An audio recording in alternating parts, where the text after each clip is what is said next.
ఒక నమస్కారం.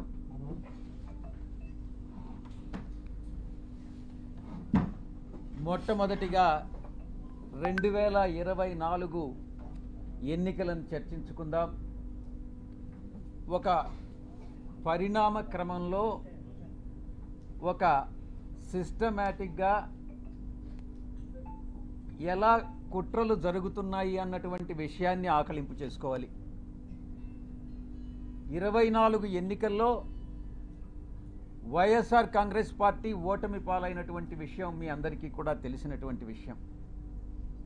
దానికి చాలా కారణాలు ఉన్నాయి, సమీక్షించుకుంటున్నాం. ఆ సమీక్షల తర్వాత ఏదైతే నివారణోపాయాల్ని ఆలోచించి చర్యలు తీసుకోవాలనో ఆ చర్యలు తీసుకోవడం జరుగుతుంది మా పార్టీ అధ్యక్షుల వారు. ఎన్నికల రిజల్ట్ వచ్చిన తర్వాత కొత్త ప్రభుత్వం పగ్గాలు చేపట్టిన తర్వాత ఏం జరుగుతుంది, మొట్టమొదటిగా ఏం జరిగింది అన్నటువంటిది అర్థం చేసుకోవాలి. రాష్ట్ర వ్యాప్తంగా ఇచ్చాపురం నుంచి అలా కుప్పం వరకు కూడా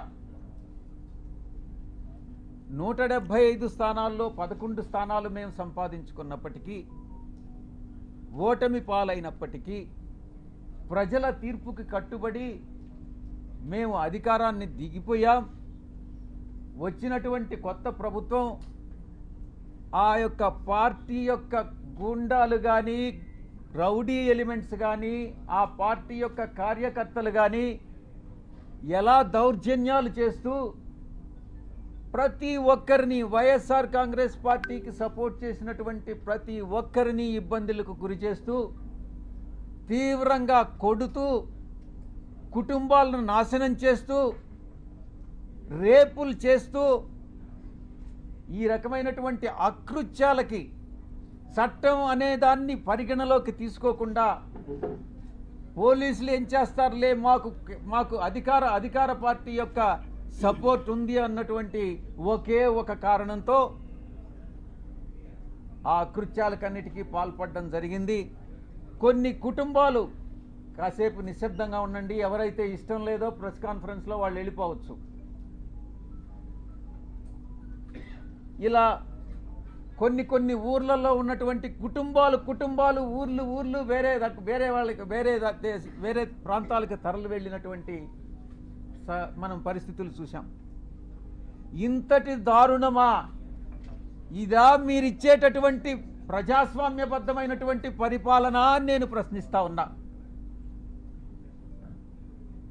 ఇప్పుడుండేటటువంటి అధికార పార్టీ ఎన్నికలకు ముందు ఎన్ని రకాలైనటువంటి హామీలు ఇచ్చింది ఒక్కసారి ఆలోచించుకోండి. సూపర్ 4 అనని, సూపర్ 6 అనని, మేము చట్టబద్ధంగా పరిపాలిస్తామనని, మేమేదో చట్ట వ్యతిరేకంగా పరిపాలించామనని, ఏది ఏమైనప్పటికీ ప్రజల తీర్పును శిరసావహించాం. ప్రజలందరూ కూడా గమనిస్తూ ఉన్నారు. తప్పకుండా ఈరోజు ఈ యొక్క పరిపాలన, ఈ ఒక్క నెల రోజుల్లోనే ఈ యొక్క ప్రభుత్వం చేస్తున్నటువంటి రాక్షస పాలన ప్రజలందరూ కూడా గమనిస్తూ ఉన్నారు. తప్పకుండా ఇది పతనానికి, ఈ యొక్క ప్రభుత్వ పతనానికి నాంది పలుకుతా ఉన్నారు. వాళ్లే నాంది పలుకుతున్నారు అన్నటువంటి విషయంలో సందేహమే లేదు. ఇక రెండవ అంశం, ఎవరైతే నాయకులు ఉన్నారో వైఎస్ఆర్ కాంగ్రెస్ పార్టీ నాయకులు, వాళ్ళందరి మీద బురద చల్లడం. ఆ బురద చల్లడంలో కూడా ఒక క్రమంలో, ఒక క్రమబద్ధంగా, అన్ని వాళ్లకున్నటువంటి వసతులన్నింటినీ ఉపయోగించుకొని బురద చల్లేటటువంటి కార్యక్రమం, ఆరోపణలు, నిరాధారమైనటువంటి ఆరోపణలు చేసేటటువంటి కార్యక్రమం చేపడతా ఉన్నారు. ఇదంతా పద్ధతి ప్రకారమే జరుగుతూ ఉంది. నేను ఒక్కటే చెప్తా ఉన్నా, ఎవరైతే ఈ నిరాధారమైన ఆరోపణలు చేశారో, ఎవరైతే నా పేరు ప్రతిష్టలు దెబ్బతీసేదానికి ప్రయత్నించారో, వాళ్ళు ఎంత పెద్దవాళ్ళైనా, ఏ పార్టీకి చెందినటువంటి వాళ్ళైనా, అది మా పార్టీలో వాళ్ళైనా కావచ్చు, అధికార పార్టీకి సంబంధించినటువంటి వాళ్ళైనా కావచ్చు, వదిలే ప్రసక్తే లేదు అని నేను ఘంటాపదంగా చెప్తా ఉన్నా.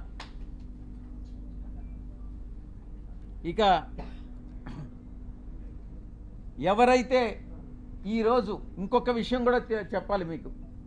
ఎవరో ఒక వ్యక్తి, ఇద్దరు మోటార్ సైకిల్ మీద నిన్న విజయవాడకి మా ఇంటికి వచ్చారట.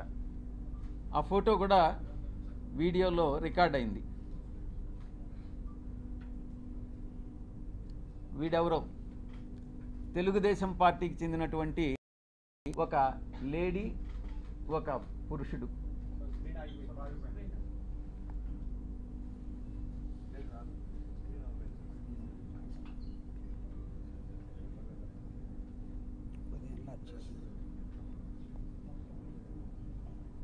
వీళ్ళు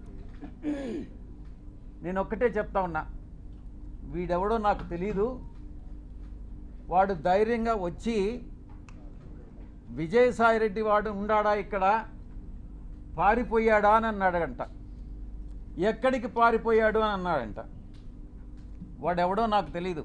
వీడు డెఫినెట్గా తెలుగుదేశం గుండా అయి ఉంటాడు. ఆ గుండా వెనుక ఒక అమ్మాయిని కూడా తీసుకొచ్చాడు. నేను ఒక్కటే చెప్తా ఉన్నా, ఎవరైనా కూడా, నేను ఈరోజు ఇక్కడ వచ్చాను, నాకేం సెక్యూరిటీ లేదే, ఏ ఒక్క పోలీసు నా దగ్గరికి రాలేదే, నాకు పర్సనల్ సెక్యూరిటీ కూడా లేదే, నేను ధైర్యంగా వచ్చా. వీడెవడో టైం చెప్పి నువ్వు ఫలాని దగ్గరికి రా అని చెప్తే ధైర్యంగా నేను ఒక్కడనే వెళ్తా.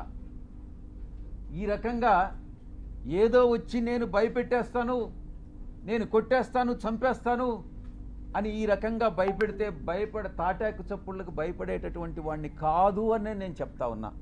పత్రికాముఖంగా చెప్తా ఉన్నా, వీడికే చెప్తా ఉన్నా, నువ్వు టైం చెప్పరా, నేను వస్తా, లేదా నువ్వు మా ఇంటికి వచ్చి వాడు విజయసాయిరెడ్డి గారు ఎక్కడ అన్నావు కదా, నువ్వే చెప్పు, మీ ఇంటి అడ్రస్ చెప్పు, నేను వస్తా, చూసుకుందామని అన్నటువంటి విషయాన్ని నేను చెప్తా ఉన్నాను. నేను దీన్ని బట్టి ఒకటే అర్థం చేసుకోవాలి, ఏ ప్రభుత్వం అధికారంలో ఉన్నా, ఏ కూటమి అధికారంలో ఉన్నా, మేము ప్రతిపక్షంలో ఉన్నా, భయపడే ప్రసక్తి లేదు. మళ్ళీ తిరిగి వైఎస్ఆర్ కాంగ్రెస్ పార్టీ 5 సంవత్సరాల కాలంలో మళ్ళీ అధికారంలోకి వస్తుంది. మధ్యంతర ఎన్నికలు కానీ వస్తే మళ్ళీ కూడా అధికారంలోకి వస్తుంది. ఎవరైతే తోక ఆడిస్తున్నారో ఆ తోక ఆడిచ్చే వాళ్ళందరినీ తిరిగి కత్తిరిస్తామని నేను పత్రికాముఖంగా చెప్తా ఉన్నా. ఇక బాబాసాహెబ్ అంబేద్కర్ గారు రాజ్యాంగాన్ని రూపొందించినప్పుడు రాజ్యాంగ రూపకర్త 4 స్తంభాల్ని నిర్మించారు. 1 పార్లమెంటు, 2 బ్యూరోక్రసీ, జ్యుడిషియరీ, ఆ తర్వాత మీరు 4th పిల్లర్ ప్రెస్. ఏంటి ఉద్దేశం?